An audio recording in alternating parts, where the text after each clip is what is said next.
visi, kas šajā konsolidācijas laikā krāja long pozīcijas, arī šeit viņiem apakšā atrodas stop lossi vai likvidācijas, kur arī dēļ šī iemesla ir sakrājušās šīs likvidācijas. Tā ir vienīgā loģiskā zona, ja mēs redzam šo kustību manipulācijas uz leju, kur mums aiziet. Vai mēs iesim tik tālu, tas ir cits jautājums. Es personīgi domāju, ka korekcija kaut kādai ir jābūt, un ja mēs skatāmies, patiesībā uzreiz arī ielikšu. Tātad, lai mēs varam izmērīt, piemēram, šeit mums bija 30% korekcija, šeit mums bija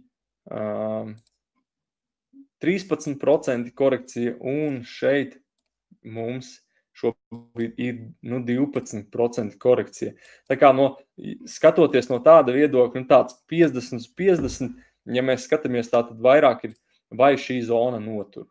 Tas ir pats svarīgākais.